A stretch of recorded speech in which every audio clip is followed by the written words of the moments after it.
அன்னைக்கு அன்னைக்கு ராஜலட்சுமி அம்மா பேசும்போது வந்து நீங்க வாட் இஸ் தட், இந்த கிருபானந்த வாரியரை பத்தி நினைச்சேன். யூ கேனாட் பிலீவ், அடுத்த செகண்ட் யூ ஸ்பெல் தட். ஓ, அதுதான் எனக்கு சந்தோஷமா இருந்தது இன்னைக்கு. வாழ்க வளமுடன். எல்லாரும் இணைஞ்சுதாங்கயா இருக்கோம், ஒன்னாதான் இருக்கிறோம். வாழ்க வளமுடன்.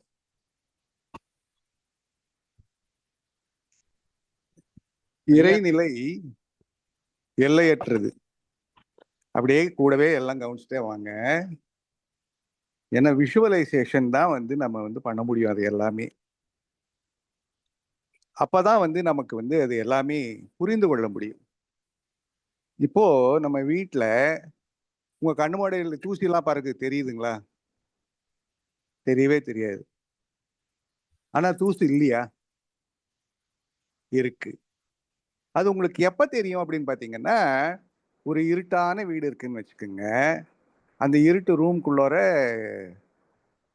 ஏதோ மேல இருந்து ஒரு ஓட்ட வழியா ஒரு சூரிய வெளிச்சம் வருது மத்தியானம் பகல் வேலையில. மீதி இடம் எல்லாம் இருட்டு.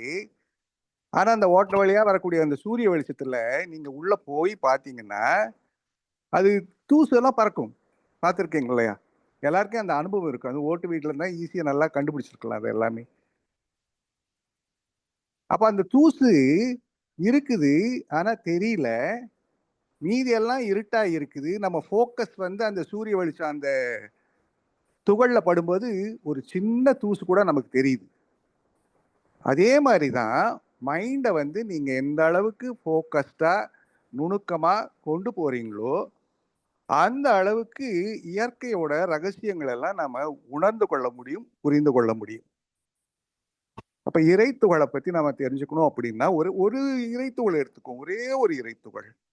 இறைத்துகள் அப்படிங்கிறது பாத்தீங்கன்னா இறைநிலையே தான், வேற எதுவுமே இல்லை.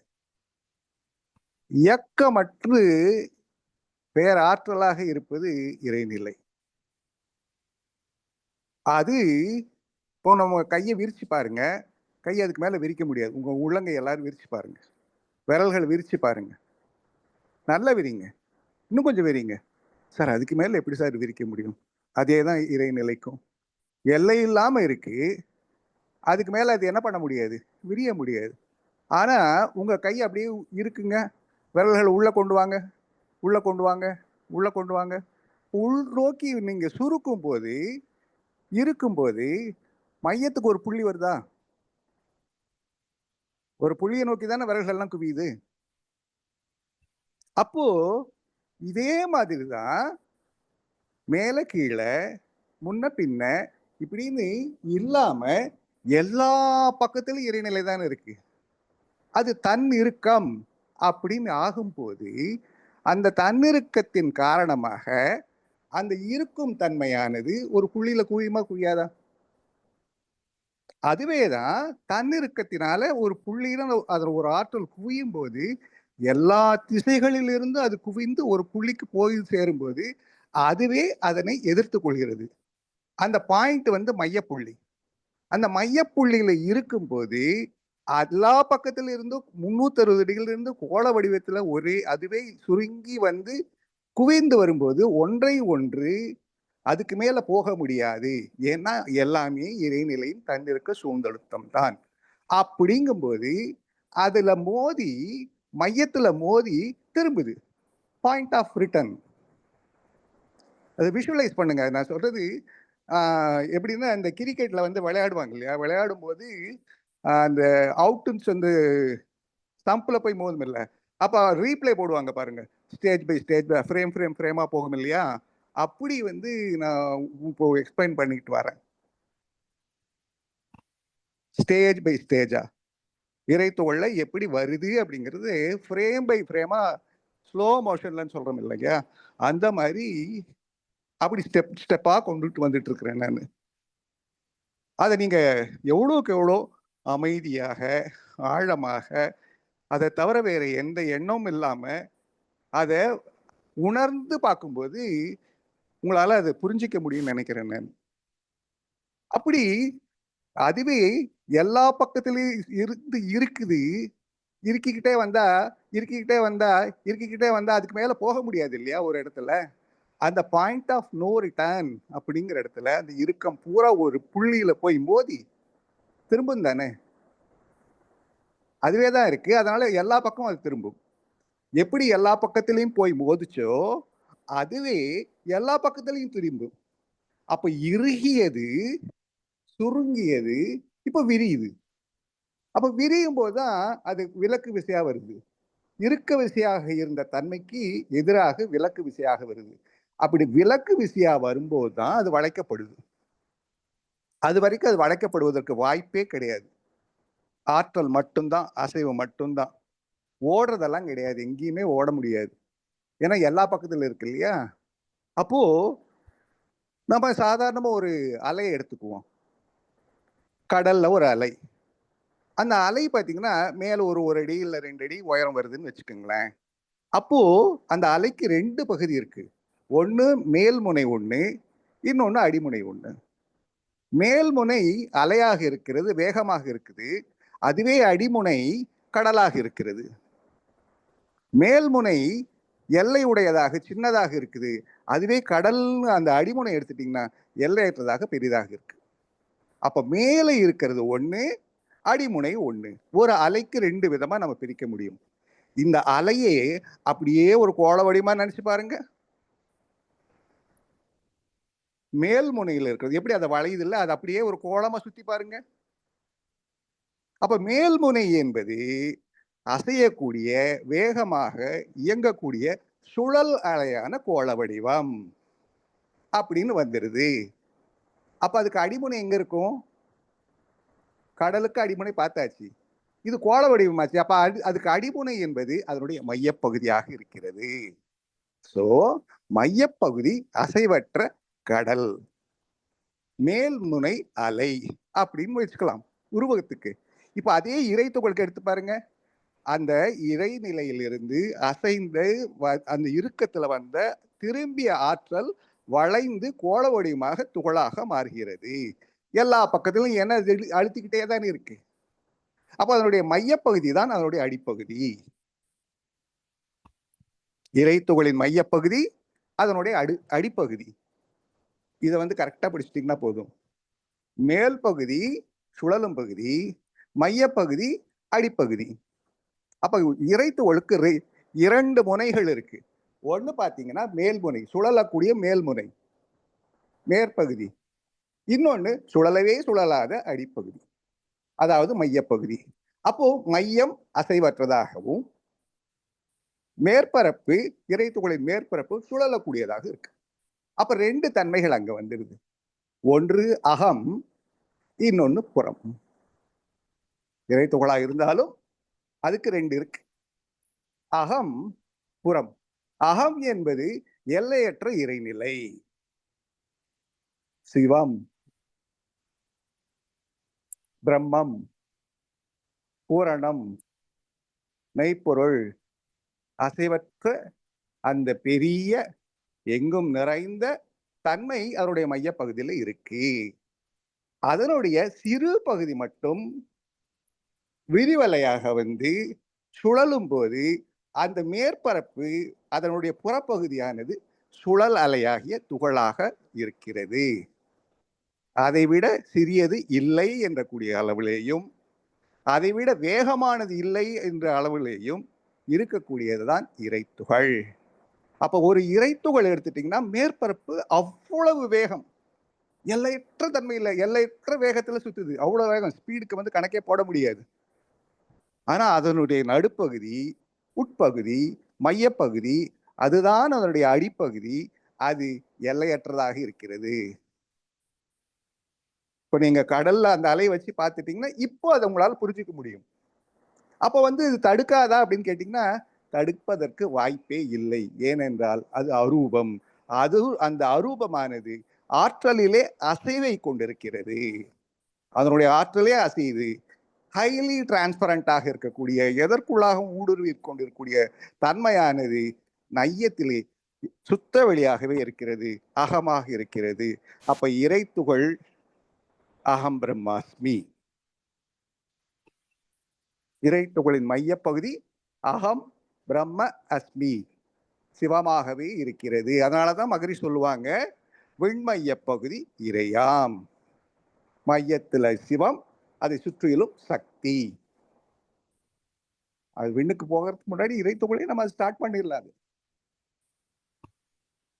வெளி இது துகள்னு சொல்ற போல இறை துளின்னு வச்சுட்டீங்கன்னு வச்சுங்களேன், துளிக்குள் வெளி,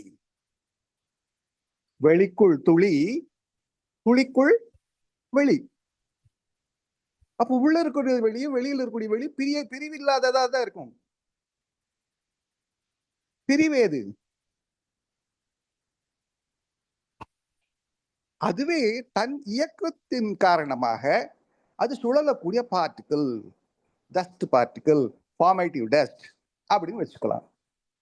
இத ஒரு மகா ஞானி கூட ஒருத்தர் சொல்லுவாங்க, கடலுக்குள் துளின்னு சொல்லுவோம், அவர் என்ன சொல்லுவார், துளிக்குள் கடல், a ocean in a drop அப்படின்னு சொல்லி இருக்கிறாங்க. ஸ்பேஸ் இன் ஃபார்மேட்டிவ் டஸ்ட். அதுதான் வந்து இறைத்துகள். அப்படி இறைத்துகள்ல வந்து அந்த சுழன்று அந்த உள்ள போனது திரும்பி வருது. எங்க போச்சு அவ்வளவு ஆற்றல் அப்படின்னா, சுழல்றதுக்கு போயிடுச்சு. அவ்வளவு வேகத்துல சுழல்றதுனால அதிலிருந்து லேசான ஒரு கசிதல் அது வருது. அந்த கசிதல் தான் விலக்கு விசையா அந்த துகளுக்கு வெளியில வருது. வந்து உடனே அது கரையுது, வந்து கரையுது. இதுல வேடிக்கை பாருங்களேன், எங்கேயுமே எப்பவுமே போகாத நீங்காத என்றும் இருக்கக்கூடிய மிகப்பெரிய வெளி, அதனுக்குள்ளாக இருக்கக்கூடிய மிகச்சிறிய துகள், அதை விட வேகம் அதை விட சின்னதே இல்லைன்னு துகள், அதுல இருந்து வரக்கூடிய அதை விட லேசானதே இல்லைன்ற அளவுக்கு காந்தம். அந்த காந்தம் வந்து இன்னும் கொஞ்சம் நிறைய தள்ளி இருந்ததுன்னு வச்சுக்கீங்களேன், இன்னொரு இறைத்தொழில் பக்கத்துல வரவே முடியாது, பக்கத்துல வந்து இணையவே முடியாது. எப்படி எழுத்துக்கு எழுத்துக்கு இடையில கொஞ்சம் தான் கேப் இருக்கும், வார்த்தைக்கு வார்த்தைக்கு இடையில வேணா ஒரு எழுத்து கேப் விடுவோம், அந்த மாதிரி இறை துகள்களின் தொகுப்பு உங்களுக்கு பாத்தீங்கன்னா விண்ணாக மாறுகிறது. இறை துகள்கள் ஒரே மாதிரிதான் இருக்க முடியும், ஏன்னா இறைநிலை கான்ஸ்டன்ட், ஒரே மாதிரிதான் இருக்க முடியும். அப்ப சூழ்ந்தெழுத்துது. இப்போ இறைத்துகள் வந்ததுக்கு அப்புறம் அங்க இறைநிலை இருக்குமா இருக்காத கேள்வி. சூழ்ந்து அழுத்தமா அழுத்தாதான்? சூழ்ந்து அழுத்தலைன்னா அந்த இடத்துல அந்த உருவமே இல்லையே, துகள்ங்கிற அமைப்பே இல்லையே, அப்ப இறைநிலை மாறுவதே இல்லை. அது தன்னியல்பாக தன்னிருக்கத்தினாலே தானாகவே அது துகள் வடிவு பெறுகிறது. அதனுடைய அசையும் பகுதி பேர் நம்ம துகள்னு சொல்றோம், அவ்வளவுதான். எந்த ஒன்று இயக்கம் பெற்றாலும் அது மீண்டும் இயங்காமல் போய்விடும் காலத்தினாலே. ரொம்ப காலம் கழிச்சு, இப்ப இல்ல, எப்பவோ ஒரு தரம், எப்ப வேணா நடக்கலாம். ஏன்னா இயக்கம் என்றால் அதற்கு துவக்கம் இருக்கிறது, இயக்கம் இருக்கிறது, முடிவு இருக்கிறது. அப்ப காலம் செல்ல செல்ல அதனுடைய வேகம் வந்து குறைய ஆரம்பிச்சுட்டே வரும். அப்படி வேகம் குறைய குறைய குறையத்தான் நம்ம வந்து அது வந்து இறைத்துகள் கரையறதுக்கு வாய்ப்பு இருக்கு. ஆனா இறைத்துகள்கள் சேர்ந்து விண்ணா மாறுது. எப்படி விண்ணா மாறுது? ஒண்ணு சுத்துது இல்லையா, சுழல்து இல்லையா, அந்த இடத்துல ரெண்டு தன்மைகள் வருது அந்த இறைத்துகளுக்கு. ஒண்ணு சுத்த ஆரம்பிச்சிருச்சுன்னா அது எந்த காலத்திலும் திரும்பி வராது, அதுக்கு அவசியமே இல்லை. ஏன்னா அந்த சுத்த ஆற்றல் சுழல்கக்கூடிய திசை வந்து ஒன்னே ஒண்ணுதான். ஆனா அது உருளும். இப்போ நம்ம கோலி குண்டு இருக்குன்னு வச்சுக்கோங்களேன், அந்த கோலி குண்டு கீழே விருட்டி விடுறீங்க, அது சுழல்ற திசை ஒன்னா தான் இருக்கும். ஆனா உருண்டு எந்த பக்கம் போகுதுன்னு நம்ம சொல்லவே முடியாது, அதனுடைய ஆக்சிஸ் ஆனது மாறிக்கிட்டே இருக்கும். இதைத்தான் வந்து நம்ம என்ன சொல்லுவோம்னா, எப்படி வேணாலும் அது சுத்தும் அப்படின்னு சொல்றோம். அது ஒரே திசையில தான் சுத்துது, ஆனா அது எப்படி வேணாலும் சுத்துது. அப்ப அந்த இறைத்துகள்கள் பல கூடி உங்களுக்கு பாத்தீங்கன்னா விண்ணா மாறுது. விண்ணுக்கும் மையம் இருக்கு. அந்த விண் மையம், இந்த மையத்தில் இருக்கக்கூடிய, அதாவது இந்த இறைத்துக்குள்ள ரெண்டு விஷயம் நம்ம எடுப்போம். ஒண்ணு அசையாத பகுதி, அதுக்கு பேர் அறிவு. அசையும் பகுதி, அதுக்கு பேர் ஆற்றல். அப்ப இறைத்துக்குள்ள ரெண்டு தன்மை இருக்கு. இருக்க விசை ஒன்று, அது மையத்துல போய் நிக்குது. விலக்கு விசை ஒன்று, வெளியில வந்து விரிவலையா வந்து அது சுழல் அலையாகவும் அடுத்து கொஞ்சமா தள்ளி நிறுத்தக்கூடிய விரிவலையாகும் காந்தமா வருது. காந்தம் தோன்றி மறைந்து கொண்டே இருக்குது, விரிவலை. இருக்காற்றல் தோன்றவே தோன்றாது, தெரியவே தெரியாது. அப்போ இது சூழ்ந்து இருக்கிறத வச்சுதான் இறைநிலை இருக்கிறத நமக்கு புரிஞ்சிக்க முடியும். விளைவை வைத்துத்தான் செயலை புரிந்து கொள்ள முடியும். காரியத்தை வைத்துத்தான் காரணத்தை புரிஞ்சிக்க முடியும். எப்படி ஒரு தண்ணிக்குள்ளார காற்று குமிழ் போகும்போது சூழ்ந்து இருக்கிறதுனால நமக்கு அந்த காற்று குமிழ் கோள வடிவத்தில் இருக்கிறத வச்சுக்கிட்டு சுற்றிலும் தண்ணி இருக்கிறத தெரிஞ்சுக்கிறோமோ, காற்றுல பாத்தீங்கன்னா தண்ணி நீர்த்துளிகள் மிதக்கும் போது பார்த்தோம்னா அது கோள வடிவத்தில் இருந்துச்சு காற்று சூழ்ந்தெழுத்துன்னு தெரிஞ்சுக்கிறோமோ, அதே போல இறைத்துகள்கள் கோள வடிவத்துல இருக்கிறதுனால இருப்பாக இருக்கக்கூடிய இறைநிலை சூழ்ந்தெழுத்தி கொண்டிருப்பது என்பதை நாம் நல்லா புரிஞ்சுக்கலாம்.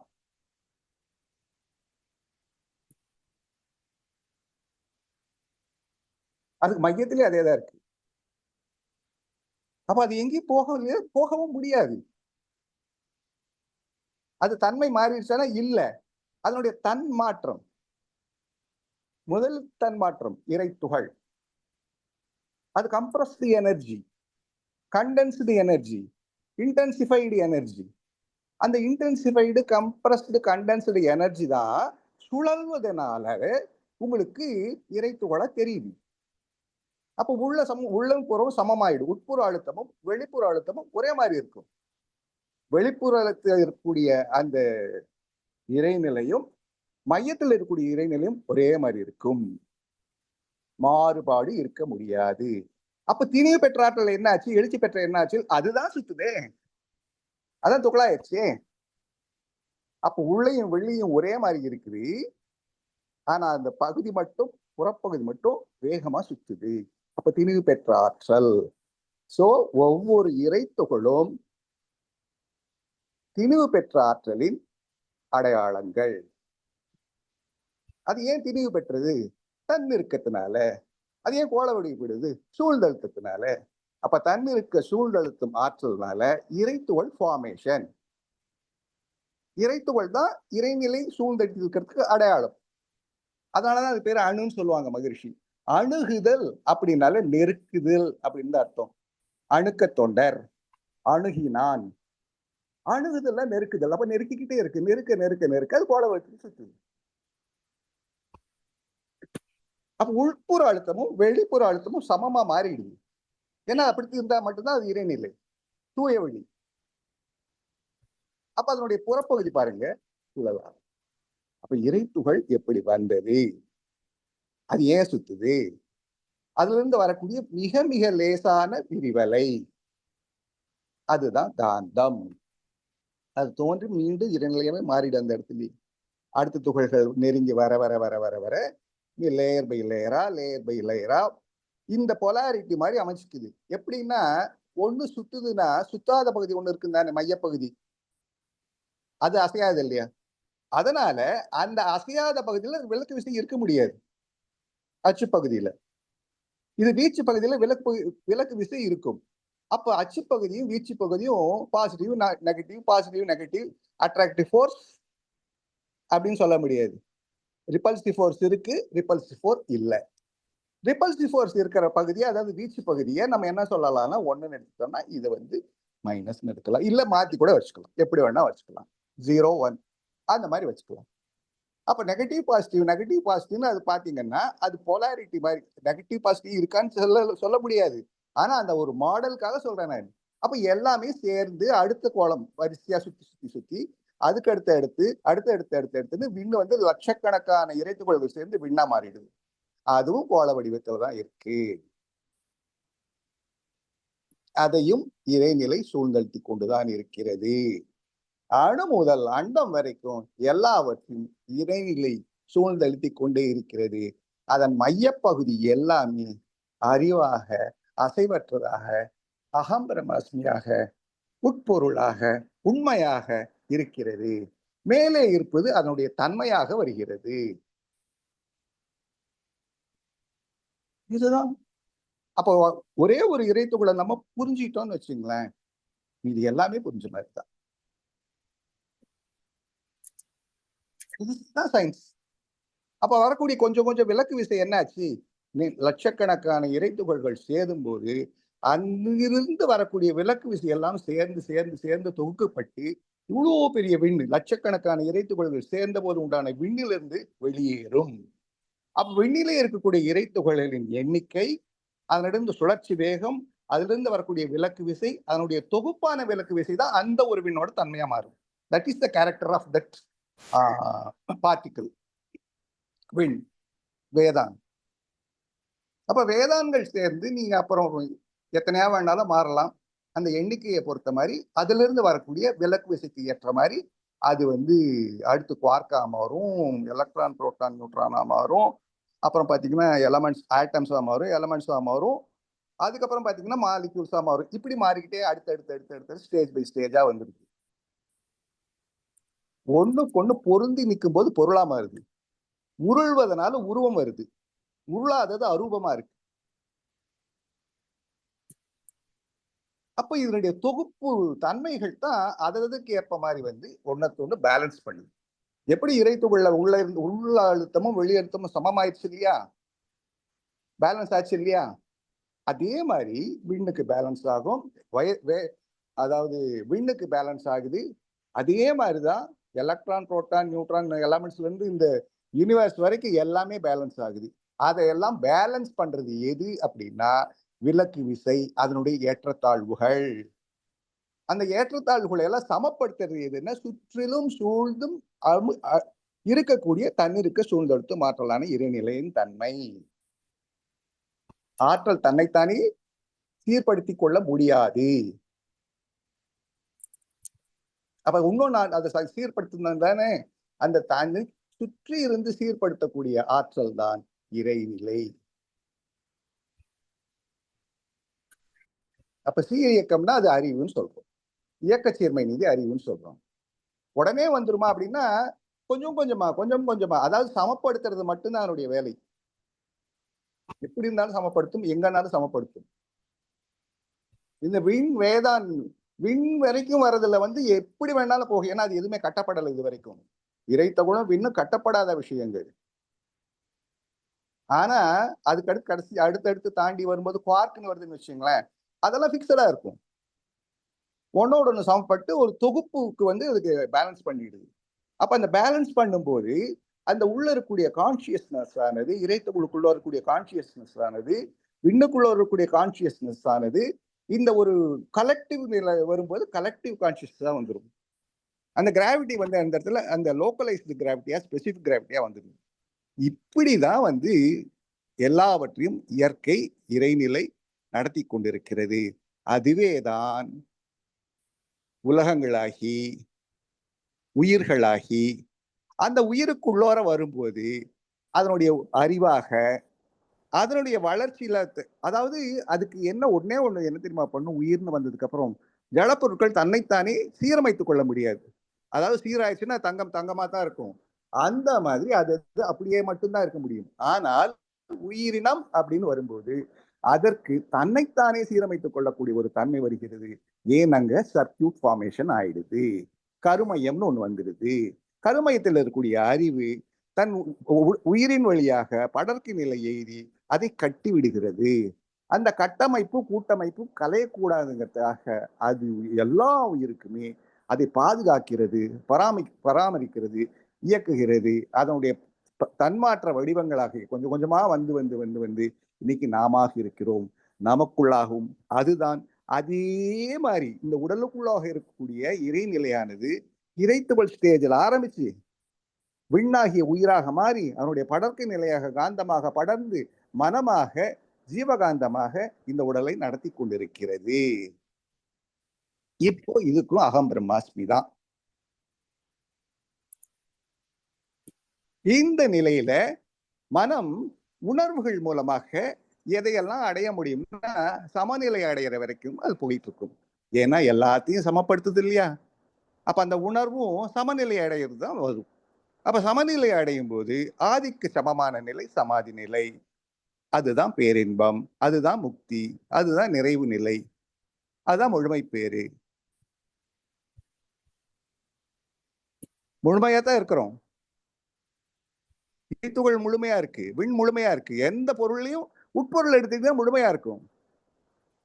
மையப்பகுதி முழுமையா இருக்கும். அது முழுமையா இருந்தா மட்டும்தான் அது மையப்பகுதி. அப்பதான் அது பியூரிட்டி.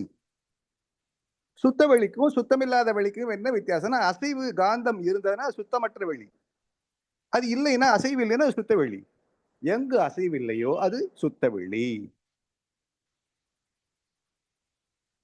அப்ப அசைவற்ற நிலைக்கு மனதை கொண்டு போய் நம்ம நிறுத்துறதுக்காக தவம் பண்றோம், ஆழ்ந்த தவம் பண்றோம், மௌனம் போடுறோம். அந்த அசைவிலே இருக்கக்கூடிய உணர்ச்சிகளிலே ஏற்படக்கூடிய மாற்றங்கள் எல்லாம் செய்வதற்கு அகத்தாய்வு. எல்லாமே எல்லா மதங்களும் அந்த இறை உணர்வை டோட்டாலிட்டி கொண்டு வர்றதுக்காக தான் இந்த முயற்சி பண்றாங்க. அந்த மாதிரி வந்துருச்சுன்னா வேற எதுவுமே இல்லை அப்படிங்கும்போது தானாவே அற உணர்வு பிறக்கும் அப்படிங்கிறதுக்காக தான் எல்லாருமே இதை கொண்டு வந்தாங்க. இந்த விஞ்ஞானத்தை எல்லாருக்கும் புரியுற மாதிரியான ஒரு விஞ்ஞானத்தை நம்ம புரிஞ்சிட்டோம்னா இறை உணர்வும் வரும், அற உணர்வும் வரும், சம நிலை வரும். அந்த சமநிலைக்கு பேர் தான் சமாதானம். அமைதல், அமைதி, அவ்வளவுதான். அமைஞ்சிருச்சுன்னா இருக்கிறதே தெரியாது, இயங்கும் ஆனா இருக்கிறதே தெரியாது. அதான் அமைதி. அப்ப சமாதானம். அதை கொண்டு வரதுக்கு தான் சமயம். அந்த நிலையை நாம் அடைந்தவர்கள் சமாதி நிலை அடைந்தார்கள் அப்படின்னு சொல்றோம். சரிங்களா? வாழ்க வளமுடன். ஒரு முழுமையான உரைங்க, அற்புதமா இருந்தது. வாழ்க வளமுடன்.